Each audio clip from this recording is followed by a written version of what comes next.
Pengertian ilmu kalam. Dalam Kamus Bahasa Indonesia, kata kalam dapat diartikan dengan perkataan atau kata terutama bagi Allah.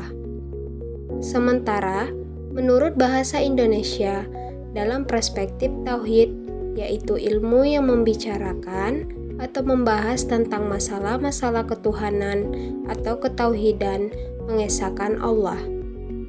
Ibnu Khaldun memberikan pengertian ilmu kalam adalah ilmu yang berisi alasan mempertahankan kepercayaan-kepercayaan iman dengan menggunakan dalil-dalil pikiran dan berisi bantahan terhadap orang-orang yang menyeleweng dari kepercayaan aliran golongan salat dan ahli sunnah.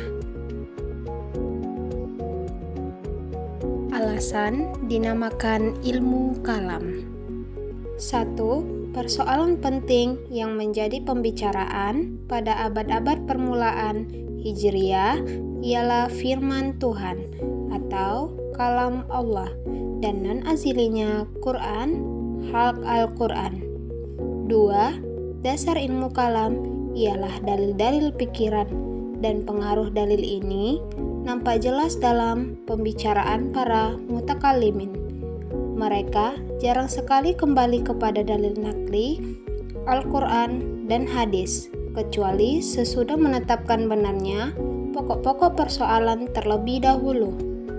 3. Karena pembuktian kepercayaan-kepercayaan agama menyerupai logika dan filsafat, maka pembuktian dalam agama ini dinamakan ilmu kalam untuk membedakan dengan logika dan filsafat. Ruang lingkup ilmu kalam. Pertama, ilahiyah, yaitu pembahasan tentang segala sesuatu yang berhubungan dengan Allah, seperti wujud Allah, nama-nama Allah, dan sifat-sifat Allah.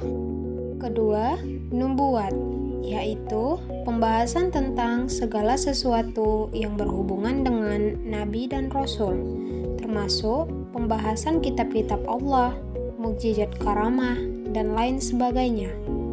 Ketiga, ruhiniyah, yaitu pembahasan tentang segala sesuatu yang berhubungan dengan roh, dan lain sebagainya. Yang keempat, sam'iyat, yaitu segala sesuatu yang hanya bisa dilewati sam'i, atau dalil nakli berupa Al-Quran dan Sunnah, seperti alam barzah, dunia kubur, akhirat, tanda-tanda kiamat, surga, neraka, dan lain-lain. Pembahasan selanjutnya yaitu pokok permasalahan ilmu kalam.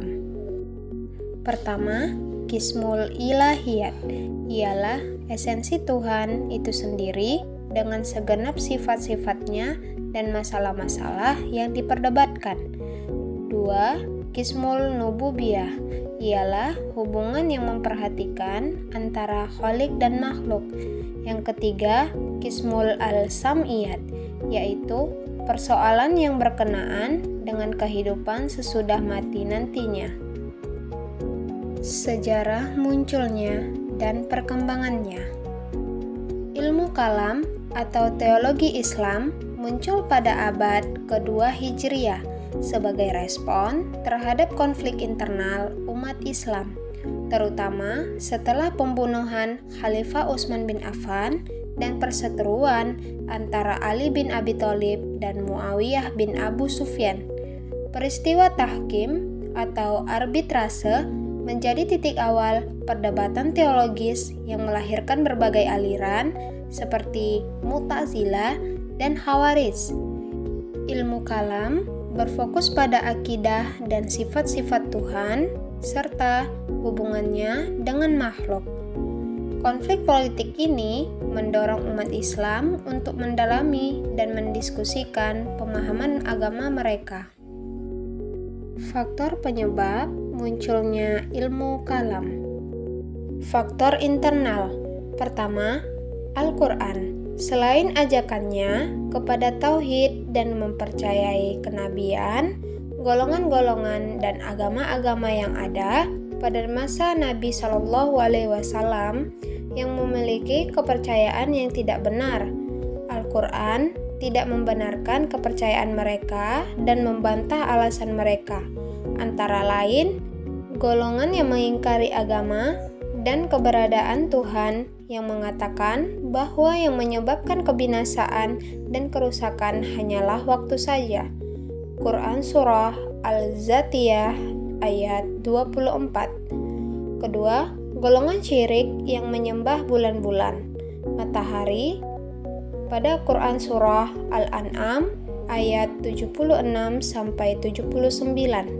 Golongan orang yang tidak percaya kepada kerasulan Nabi pada Quran Surah Al-Isra ayat 94. Yang terakhir, golongan orang-orang munafik pada Quran Surah Ali Imran ayat 154. Yang kedua, pembahasan filosofis tentang agama. Yang terakhir, masalah politik. Selanjutnya, faktor eksternal. Yang pertama, pengaruh pemeluk Islam berasal dari agama lain.